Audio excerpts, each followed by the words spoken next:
As always, thank you so much to Squarespace for continuing to support my art channel. I'm here with the second part of my Q&A video, just finishing up all the questions that I didn't answer last time, and I'm using a little bit of a different tool set this time. So I'm showing you some digital sketching this time, super quick poses and gestures, and I'm just using my Galaxy Book Pro 360 with a portable keyboard that I bought for convenience, and this Staedtler Stylus pencil that I bought separately, which I would totally recommend because it's super comfortable. And yeah, let's just get into it. Alright, I have one piece of news for you guys before I get to the rest of the Q&A from last time. So I've been hard at work behind the scenes trying to figure out how to roll out a physical reward tier on my Patreon. So I just wanted to quickly mention that is something that I'm working on, and I'm gonna probably roll out pretty soon. So for anyone who loves the sticker slash mini print or postcard club, that type of thing from Patreon, I will have that very soon. Now onto the Q&A, just continuing from where I left off last time because I wanted to answer the rest of the questions, and I added a couple of recent ones there as well. Hopefully I'll be able to get through all of them. I certainly have more than enough footage to accommodate a very long video once more. So that being said, if you wanted to have yourself another sketchbook session and get yourself something to drink, tea or coffee, please do so now, and let's get started. So the next question is, what is your MBTI? I've been curious about your MBTI. If you're willing to share, do you find certain things are more natural for you compared with others because of your personality type? So I thought that was a fun and interesting question. If somebody doesn't know what an MBTI is, it stands for the Myers-Briggs Myers-Briggs type indicator. Yes, I always forget that. Anyways, so I did take that test like maybe 4 times over the last several years. I think I found out about this whole phenomena like maybe 10 years ago or so, maybe a little longer than that. Anyways, so my type allegedly is INFJ, which I'm just skeptical about that kind of thing because, okay, first of all, I don't think MBTI is like the top best personality assessment tool in my personal opinion.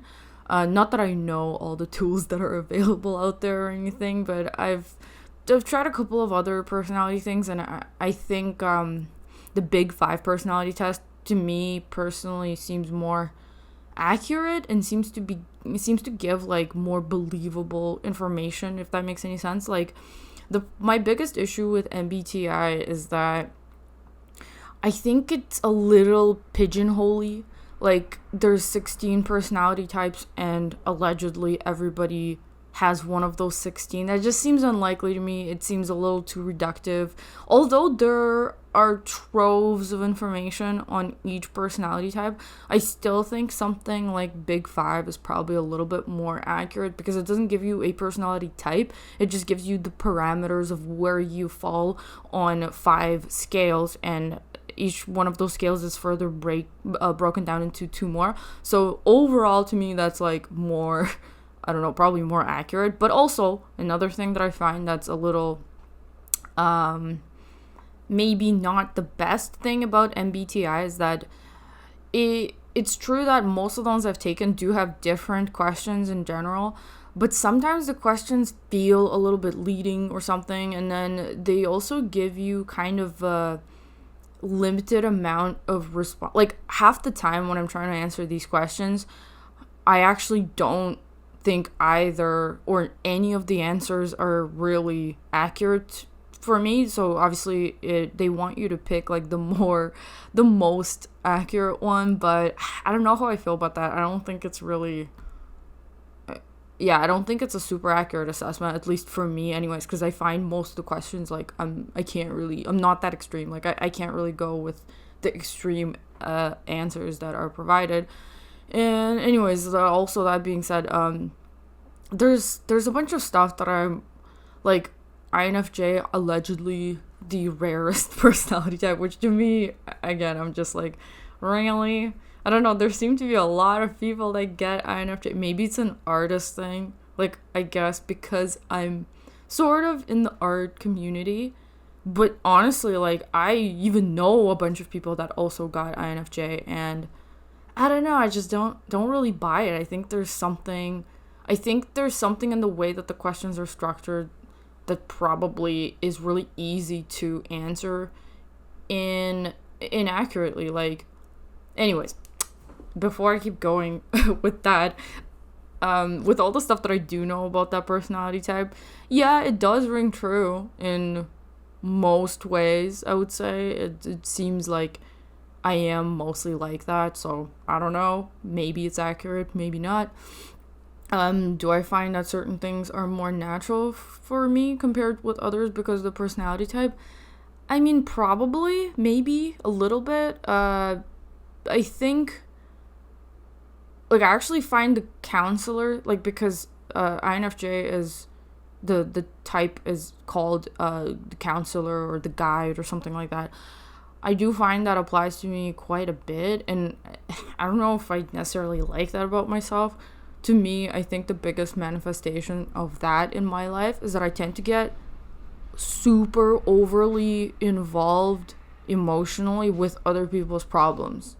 And I don't find it burdensome. In fact, it can be very distracting for me because I think my nature tends to just push me to be interested in other people's problems and want to get involved in helping them solve their problems. And yeah, that can be very derailing to your own life sometimes. So I've always kind of struggled with that. But otherwise, I don't know if there's anything else specifically that would stand out that I can mention about that personality type. I guess what makes it useful in some ways, though, is because, you know, that involvement in other people's problems, trying to understand other people's situations, makes me naturally interested in, you know, psychology, like self-help techniques and all that other stuff. Not just for other people, obviously for myself as well. And because of that, I did learn quite a bit of information about personality and just things that can go wrong, you know, pathologies and whatnot. And not that I'm an expert in anything by any means, but I do read about it and have read about it for several years quite extensively. And I think that directly aids me in writing characters. So I think it is quite a useful interest to have, and I do think it's probably a personality type situation. So yeah, that was a very long answer to a relatively straightforward question. As usual. Before I do go on with this video, I just wanted to take a quick minute to tell you about today's sponsor, Squarespace. As an independent artist, I have to juggle a lot of different projects, and a portfolio website upkeep isn't something I can spend a lot of time on, which is why I love using Squarespace. Once the initial setup is done, maintenance is very fast, so whenever I have something to add to my portfolio, uploading artwork and rearranging the gallery to look good only takes a couple of minutes. Squarespace has multiple modes of editing pages as well, which makes it super versatile, so you can just add a block of text or an image and move things around intuitively without any need for custom codes. There are also many fantastic e-commerce options on Squarespace, and you can have a full shop selling digital or physical goods, or a secret members only content area if that's your business model. If you want to start building your own website, head over to squarespace.com and get started right away. You can play around and see how quick and easy it is to make a professional looking website for yourself. Once you put it together and are ready to launch, you can head to squarespace.com/cosmicspectrumart and get 10% off your first purchase of a website or domain. And now back to the video. And okay, next question. Did you study illustration at university? I did for a year, so my concise history of post-secondary education, if some of you don't know what post-secondary is, just anything that comes after high school. I think it's a Canadian term, which is something I recently learned. I didn't realize that other countries did not use post-secondary as a descriptor. Anyways, I went to a local university called OCAD I mean, it stands for Ontario College of Art and Design, but then it is a university, so it's not actually a college. It's kind of funny how that works. So it's OCAD-U, Ontario College of Art and Design University.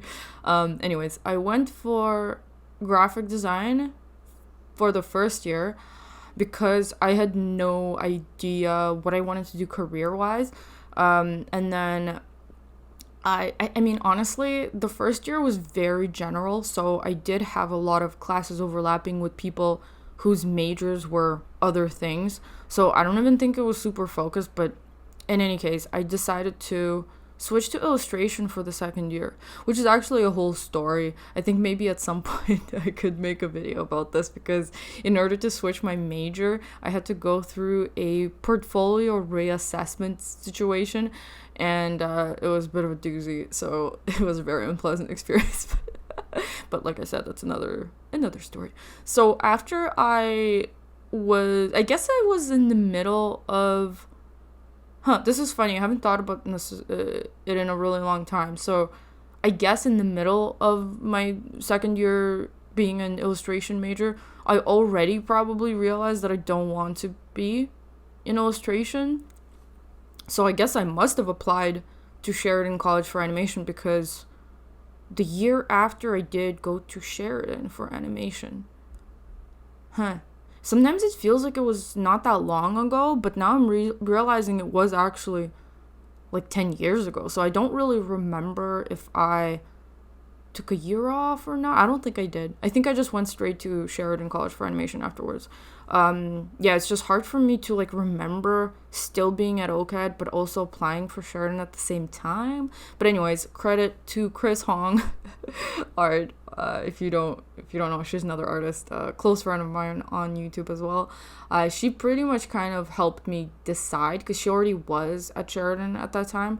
I think in my second year of OCAD, she was in her first year at Sheridan, and I spoke to her about it at length, and she kind of helped me make the decision to go to Sheridan. So for the next 4 years after that, I just did Sheridan animation bachelor, and I do have my degree in that. And so that is my post-secondary history. I'll just add a couple of things to that, because we're here for a while, might as well expand. If I had okay, first of all, I do think there are things that were useful for sure in OCAD, and I think for the most part OCAD was like a fun experience because the location, and I think the location is literally like half of it. It was really fun to go to university that was downtown in Toronto, and overall it was just a good experience for that. As far as actually learning things goes, I would say it was not a bad bang for your buck, because it wasn't super expensive. It was way cheaper than going to Sheridan for reasons I actually don't even understand. I didn't know that university was cheaper than college, but apparently it is.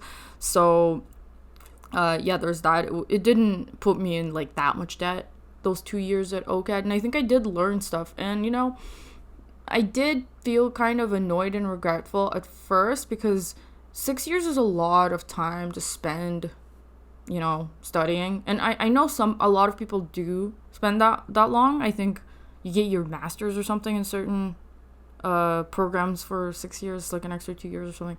Not sure. I don't know what I'm talking about exactly. But yeah, it was definitely too long in retrospect.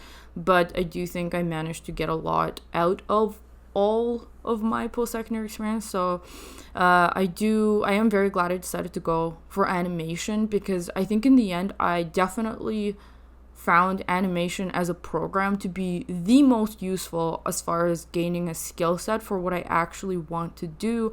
I always knew that I wanted to do comics, and so half of my decision-making process on going to animation was like, what kind of skills do I need to learn to be a better comic artist? And all of those skills included things that are 100% related to animation. So it's all like character design.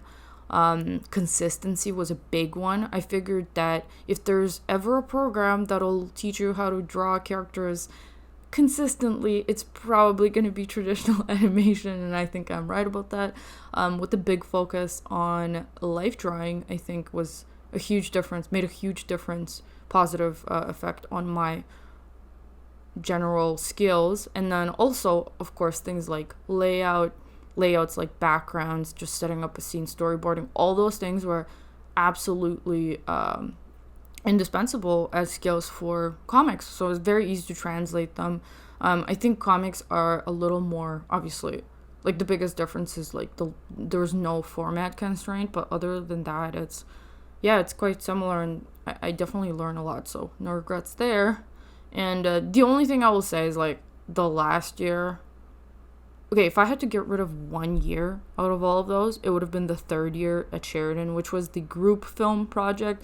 The only thing I learned that year is that I never want to work with people, which maybe was helpful to find out. But yeah, I had to learn that kind of the hard way. That's not to say that I hated my group or anything. Like, there were plenty of wonderful, great friends of mine in that group, and, you know, some parts of that experience were okay. But I learned that I would much rather just go solo when it comes to projects. So there's that.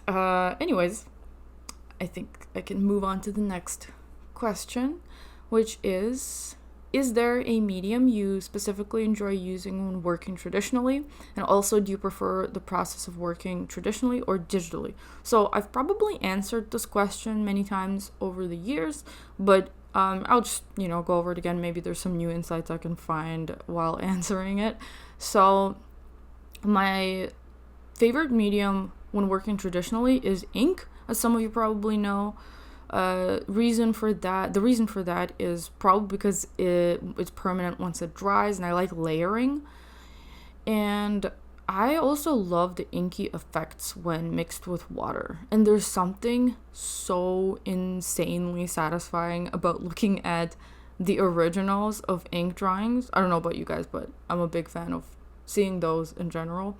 And obviously, I don't know if it's obvious or not, but one of the big reasons for that is also because it's fast. Like, it's very quick to work in ink. It dries super quickly.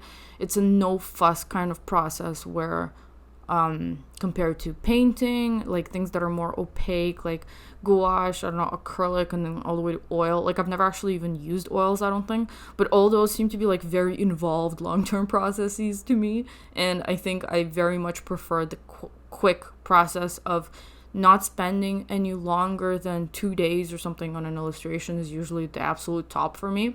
I'm definitely interested in trying to do bigger pieces that are more time consuming, more involved, but that's something that I have not tackled at this point in my life. And that's probably because as much as I am an illustrator, and I've done a lot of illustration for work and whatnot, when I try to focus on comics, of course, I'm not going to spend too much time on making like these big illustrations because comics take so much time. So, and as far as preferring one process to another, I actually really don't have a preference. I think if I had to pick one, I probably would pick traditional, just because there's something so incredible about having originals afterwards.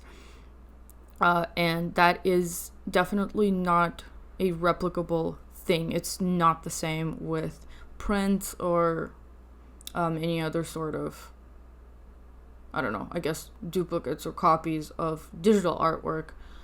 So there's that. But overall, like, I really do like digital as well. But I will say my digital toolkit is pretty simple. I don't really utilize too many super digital techniques, if that makes any sense. Like, the biggest things that are super helpful that are different from traditional with digital media is obviously like being able to undo and free transform. Otherwise, it's pretty straightforward. Like, I tend to base my digital process on my traditional process anyways, and they kind of inform each other back and forth. So overall, I would say, even though I like both, my process is not super different for either one of those things. Yes. So moving on to the next question. How would you say you improved your ink work is the question. I'm not really sure if I ever focused specifically on improving my ink work. I will say that line work and just controlling the line and just having a steady hand in general is probably a pretty big part of the process, and I've been blessed to just have those things. Aside from that, I think it's just a trial and error situation where the more I made inked artwork, the more I stumbled upon different techniques, certain effects, just by experimentation. And I think that's probably the best way to get better at something, is just do it a lot. I don't know if I've really looked at that much inked art. I'm trying to remember, because I really got into ink like when I was quite young. So I've always loved inking in black and white, graphic type of artwork. I started using a brush later on, probably in my very early 20s, is when I started experimenting with using a brush, which was at Sheridan College. That was a pretty big step forward for me, because before that, I think I mostly focused on just using very like easy tools. I would classify those as easy tools, which are pens like Sakura Pigma pens, any sort of pen where the width of the line is relatively like it's the same, because it's all like those felt pens, I'm sure you guys know what I'm talking about. So I primarily use those, and then I would use like a thicker marker to fill the areas out. And it's funny, it is a little bit different. So when it comes to finding like textures or some sort of like working with contrast and adding in black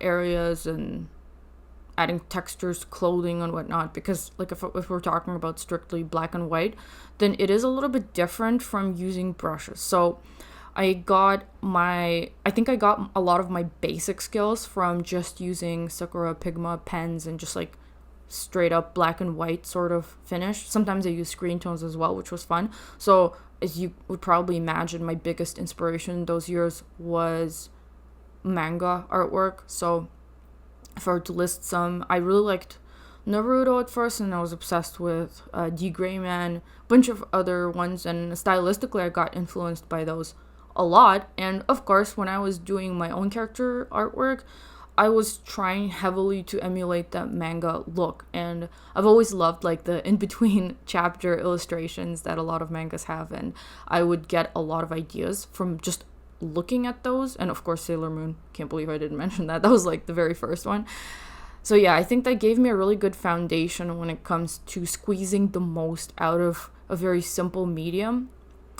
And then afterwards, when I was in my early 20s, when I started using a brush for inking, of course, that introduced water into the mix, and I think that opened up a whole new well of possibilities as far as textures and lighting, whatever, all those things. And I absolutely fell in love with ink even more at that point, because it, like I said, there's just something so satisfying about the ink effect with water, and it's so versatile, like it's quite easy to create very sort of realistic atmospheric effects just with adding water.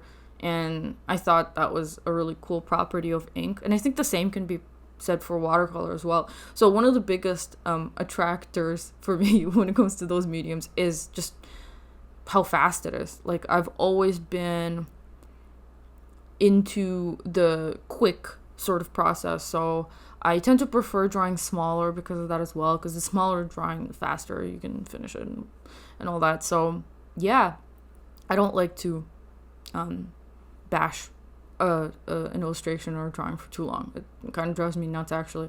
It makes me remember the several times that I can probably count on one hand when I was doing a really detailed, big illustration digitally that required this type of polish and like forever iteration.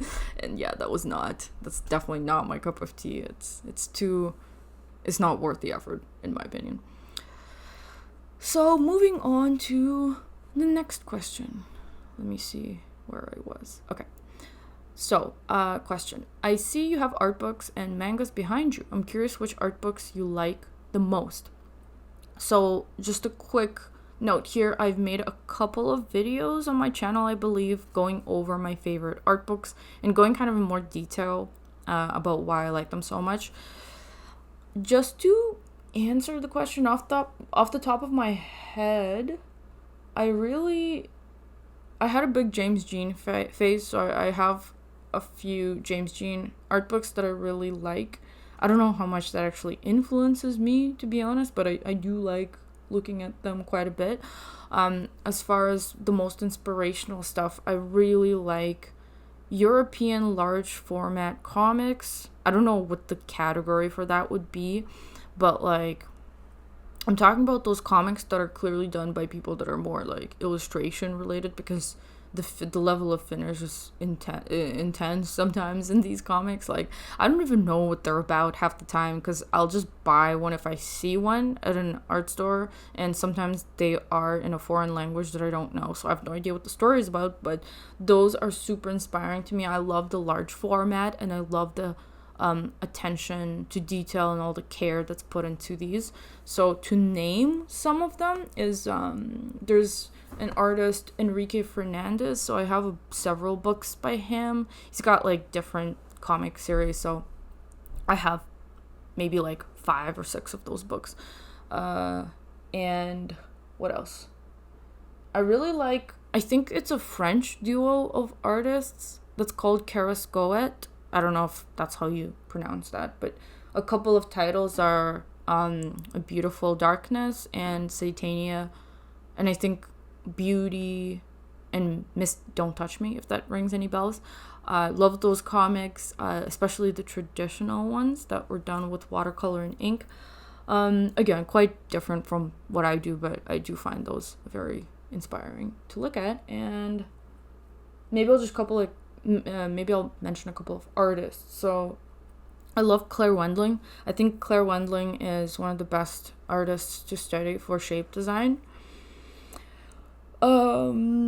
Yeah, I just love her work. I don't know. There's a million great things that I can say. Just overall, absolutely love her pencil work and her shape design, and just, yeah, lovely art. So I have like 4, maybe 3 or 4 of her art books that I like to look at. And I think I've mentioned this in one of my art book videos, but I'm currently very much into this one artist. His name is Gigi Cavanago or something like that. Sorry if I'm butchering the names here, but yeah, I've been really into his work. I think he's doing a lot of work for American comics currently. Like, I've seen him work on The Magic Order and Batman and Dylan Dog. I think there's a couple of other things he's done that I'm probably forgetting, but yeah, I really like his ink work. It's super inspiring to me. I think it looks like he does his comics very quickly, and yeah, just so much skill when it comes to shape design for especially the clothes, but also the faces. Like, I'm pretty picky with faces, and I can't say I love the faces that he draws or most other artists that I really like draw, because I'm just super picky with faces. But I think there's just so much to study there when it comes to shorthand and just like simplification and whatnot. So I digress. Next question. What are some of your influences and what inspired you to become an artist? So I think I just answered the influences thing. Like, you could just go back and yeah, the art books. That's probably enough. I'm not a huge fan of answering this type of question just because there's so many things. I think making the question more specific would probably help, like influences for something much more specific than just overall. So I'm just going to skip over that. And as far as what inspired me to become an artist, I think nothing. I think I've always kind of been an artist, and I've always known that that's something that I'm going to do for the rest of my life. So there was no huge inspiration there. It was just, I was born that way, I guess. All right, next question. How did you end up finalizing your art direction for this comic? Oh yeah, these are like, I think these are some of the new questions that I got from the last video after I posted it. So, specifically for the comic direction, it's like advice for feeling like it's not good enough, etc. So I thought this was a great question to answer because I know that it can be one of those crippling things before you start. And certainly that has held me back a lot in the past, just because before you start something, there's so many options and there's so many micro decisions to be made. So I would say there are some decisions that are unavoidable. So like, for instance, deciding whether you're gonna go black and white or grayscale or full color or something like that. I think you just have to really give it a good thought and then decide on what will work best for what you want to accomplish. This was actually a pretty big conundrum for me for a really long time, because knowing that Gloaming Veil is a really long series where a lot of things happen, I had to contend with the fact that I would probably be working on it for a very long time, and had to think about how long it would take me to tell the story and all that. And on one hand, I was at some point seriously considering just making it black and white, just because obviously that would speed things up quite a bit. But eventually, after thinking about it for a while, first of all, I found it would be very unfair to me that I spent so much effort into Grimoire Noir, somebody else's story, and it's like 250 pages of a lot of effort. And I was thinking, like, if I did that for somebody else's story, how could I not do that for my own? So that was one of those things. I don't know if that makes any sense, but to me, it was just like, no, I'm not gonna put my absolute maximum effort into somebody else's thing only to cut it short for the thing that I've been working towards for my entire life, basically, at this point. So for that reason, it was pretty easy to dismiss the black and white consideration. And then after that, as far as picking the direction, so actually, again, mentioning Grimoire Noir, I pretty much just continued where I left off. And so I'd like to tell you guys a little bit about how the process for finding the style for that went. So at the time, I think generally speaking, I have a tendency to make decisions way faster without like just, agonizing over every little thing when it is a paid job, because obviously I have to consider the deadlines and just like I just get things going, you know what I mean? So with Grimoire Noir, it took like a few sessions of just some quick research.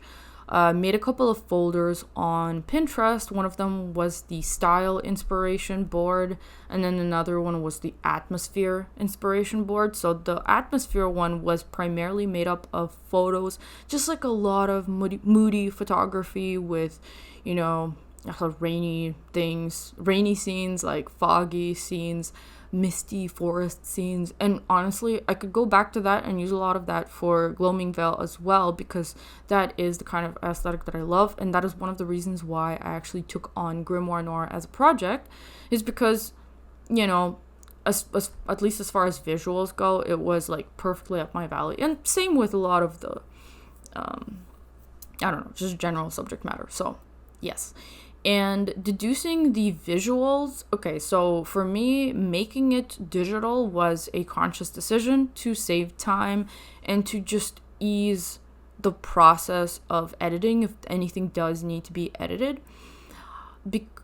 Okay, so I have done a little bit of traditional comics before, like especially for It Factor. I think the vast majority of that was traditional, but it was black and white. So one thing I will say that I'm not entirely sure of at the moment is how the traditional process would go if I were to utilize like the inking type of technique for a comic.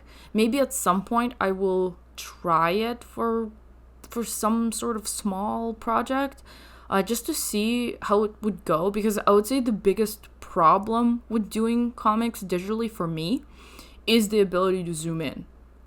So it just, like, if you can't control yourself and not zoom in too much, it might actually take longer to do things digitally, ironically. So yeah, I set out to do it digitally because I wanted to save time. In the end, I don't know how much time I actually ended up saving, because I could absolutely not control myself for quite some time with Grimoire. Like for the first several chapters, probably I had to really train myself not to zoom in too much. But that being said, I think just kind of picking a direction and then rolling with it is my best advice that I can give. So if you feel like you don't know, like there's a lot of unknowns, right? You can do a lot of research, you can pick a lot of references and have a general idea in your head of how you want things to look, but you will never know what it's going to look like once you actually finish the page. And I think that's half of where the fear comes from, because it's easy to imagine something, but it's an entirely different thing to actually finish the job. So for me, like I have to say that of course it's not going to turn out the way you want it to. Exactly. It just won't. That's how it works, at least at the beginning anyways. I will say that does change over time. I think what I produce now is a lot closer to the vision now than it used to be before, but that's not something I pay too much attention to, because that is the skill that comes from the sheer volume of the illustrations that you make. So for instance, with Grimoire, once I had my little folder of inspiration from other artists, I just tackled the first chapter. Like I just figured I will figure it out along the way and see what kind of process I end up with. So essentially the first chapter of Grimoire Noir was like the experiment chapter, where I tried a bunch of things, and as they were working, I just kept replicating them for every page until I was done with that chapter. And yeah, I will say I was pretty happy with how it turned out. I was very pleased, in fact. So, actually, I forgot to mention that I did have to do a couple of test pages before I actually did the first chapter. So in those 2 test pages that I had to do prior to that, I also figured out a lot of stuff. So it is just trial and error to a large degree, but you will never figure it out until you actually just do it. And I would say maybe do a couple of test pages, because I did, and I would say it helped. But in retrospect, I don't think I even had to do those, because I could have probably just as well figured it out while doing the actual first chapter anyways, because things changed as I progressed with the comic, and with each chapter I figured out faster, more efficient ways of achieving a similar look. And then I would say the biggest overall improvement curve for me for Grimoire was drawing faces quickly, or faster, and more on model, I guess, as far like recognizably, like drawing the same character over and over again. But also, so when it comes to that, like I could still do it before, but it was just a lot harder. By the end of Grimoire Noir, I could do it way faster. So that was great for me. And also, the biggest area in comics that saw the most improvement from Grimoire was the backgrounds. So I kind of slowly figured out how to tackle backgrounds, because it's not that I couldn't do backgrounds before that. I actually did a lot of backgrounds that I was pretty happy with for different purposes. But for comics, it was a little tougher for me, because Grimoire was like somewhere in between grayscale and fully colored. Like I did do it grayscale initially, but actually started including color more and more often here and there, where by the end, the way that I was approaching it, like it might as well have been full color. It's just that the color scheme happened to be very limited, but essentially the process would have been the same. And so I think I ended up learning a lot about where to put down tones and like how to just tackle backgrounds in general. So that got way easier for me as the comic progressed. And that's just like trial and error. And I would not go back to fix anything, even though I will say that the first few chapters backgrounds, I could have made them a lot better, but you know, it is what it is. Just had to go through that to learn how to make them better, and that's fine. With comics, you don't go back. You must never go back. Like, if you want to go back, like I am with It Fracture, it's just a total rewrite. It's a complete restart. But other than that, you know, you do the work and then you end up with your results, and hopefully you're somewhat happy with them. But it's always important to just take something to go forward, but to never go back and lament too much on the stuff that you don't like, because there's plenty of stuff I would have done differently now, but it is what it is. So hopefully that helps. If you're feeling like you're not good enough, just have faith that it will get better the more comics you do. This is basically how it works, at least in my experience anyways. So just a couple of more questions left. The next question is, do you have any advice regarding new comic authors, specifically for picking a style, finding references, and layout? So I remember this person specifically mentioned layouts, like book layouts versus traditional book layouts versus the downward scroll webtoon phone formatting situation.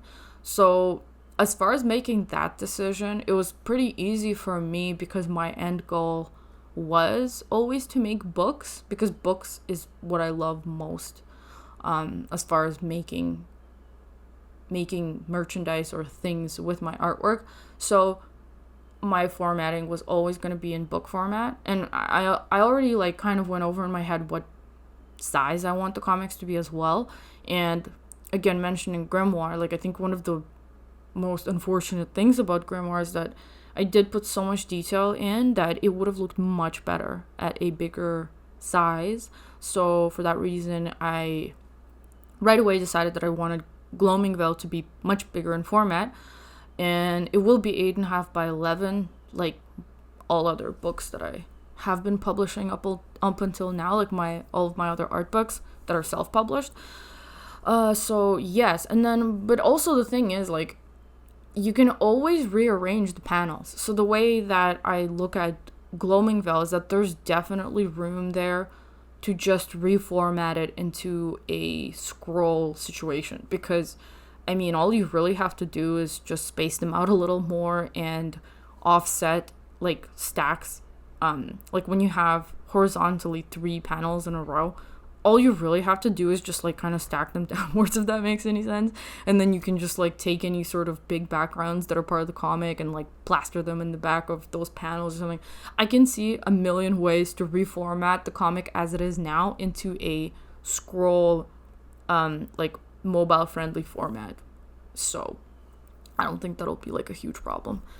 If I wanted to go that way, and I think I might at some point, like when I accrue enough material, because one of the things that's important to me is to acquire as much readership as I can down the line, obviously.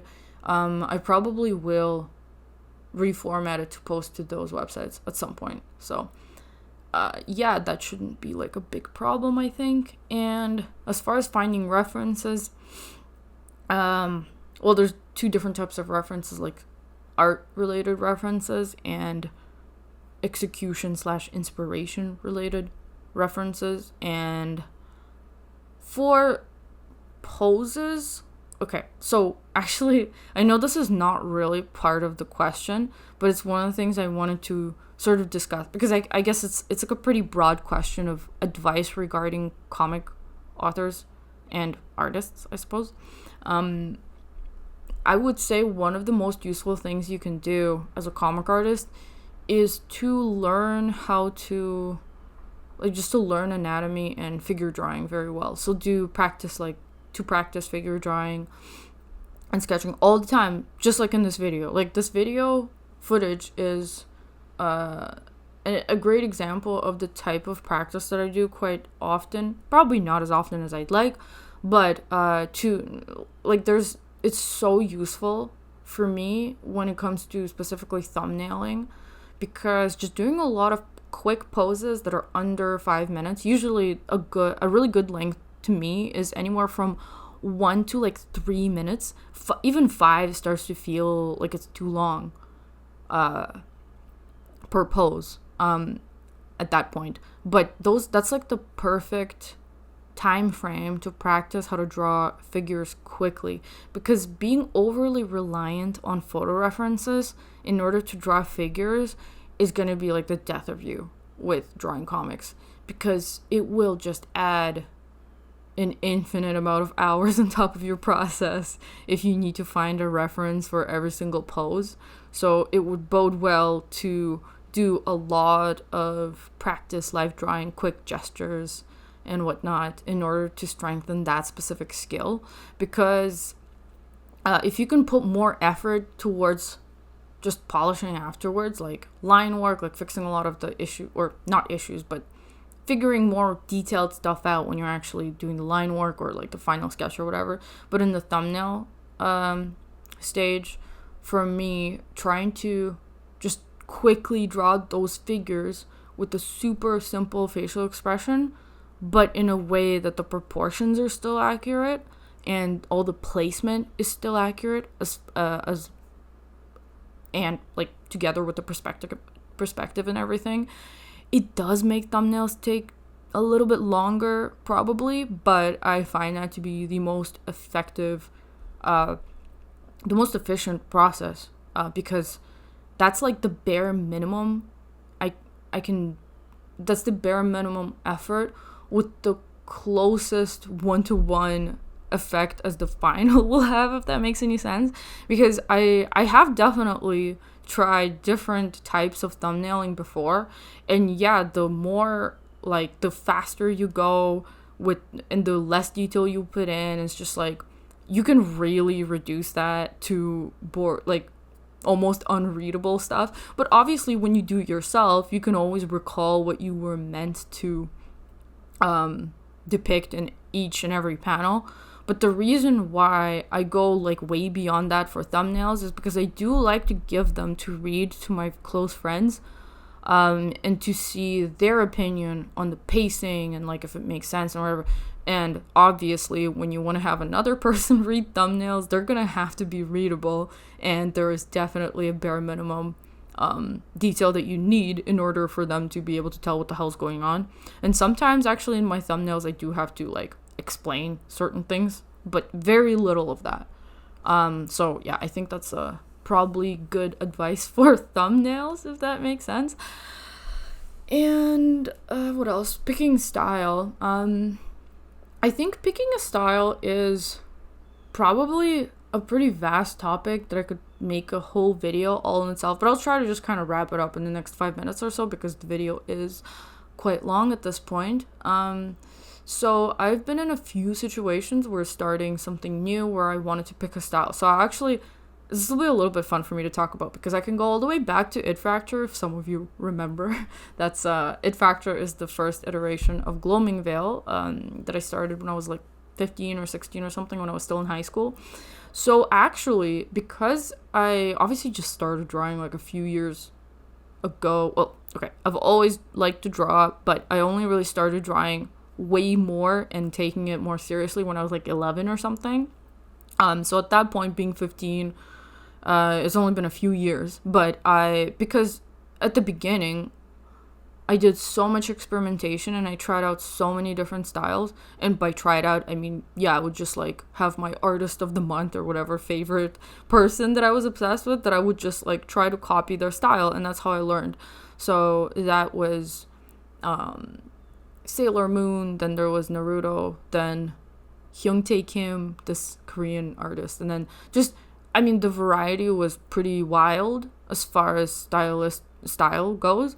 And so that made me draw a lot of different looking stuff. And it was hard for me to really, like, I definitely did not have my own style at that point at all. So I was just do a whole lot of different stuff all the time. And so my point is, when I started to do a comic, or when I decided to do a comic, I actually did have to pick a style because I didn't really have one. So I consciously picked a simpler style with like the dot nose. So it was a little more simplified in the face department, but also everywhere else, because at the time I did do a lot of artwork that was very different and was way more detailed. So the style for the beginning of It Factor was very consciously like picked to be simpler. And then once I did the first several pages, because I think initially it was for some sort of assignment. It was like a sequential art assignment for art class or something like that.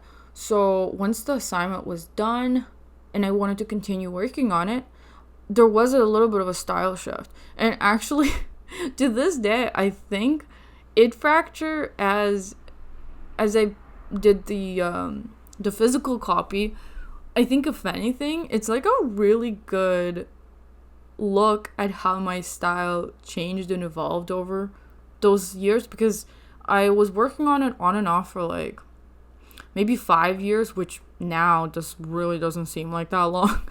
But at the time, it was very long. And the amount of changes that my art went through was quite crazy, actually. Because now I can say that in the last 5 years, my art hasn't probably changed very much, at least stylistically. So yeah, that's kind of funny. But anyways, so where was I going with this? It was advice about picking a style. So yeah, I think to some degree you can definitely make decisions as far as like maybe making it a little simpler so it's easier to draw more pages, like it doesn't take as long, and just picking overall what's more comfortable. But I will also say that you can't control that super well either, especially if you're relatively new with drawing comics. It'll just turn out how it'll turn out. Like, I think to some degree you just gotta let go of trying to make it something and embrace the spirit of discovery, because that's kind of what it ends up being. Like, you end up discovering your style along the way, and with each new panel that you draw, you will find out like what kind of little habits you have, what things you tend to gravitate towards drawing over and over, which can help you like make some changes in the future. Or yeah, it's a really fun process. I think the discovery process of it is literally like half the fun. So I think the best advice that I can give is not to get too hung up on making all the decisions beforehand, or like trying to control the outcome too much, and to just try to have the fun of discovering what the comic is going to turn out like, because it is a lot of fun. And that's one of my favorite things about it, because yeah, going into comics, I never know exactly how it'll turn out, and it's always super fun. And I would say for the most part, it always turns out better than I expect. So there's always that. Maybe it's because I go easy on myself, I don't know. But I think that's a helpful thing to have as well, because you don't want to just always beat yourself up for not being good enough. That's just depressing, you know what I mean? So yeah. And there's this one last question, which is just super straightforward question. It's about payment. So the question is, what payment method makes sure you get the highest percentage of the payment, like credit card versus PayPal, etc.? Okay, so I'm gonna make it super quick. I have no idea. I've never looked into this, and that's because I want to, like, as far as having an online shop and giving customers options, I just want to give people as many options as I can, because I don't know what people's preferences are. And then whatever the fees happen to be, I'll just take that as it comes. Because as a customer myself, I always prefer to have choices. Like, for instance, I would probably venture a guess that PayPal is probably the worst as far as fees goes.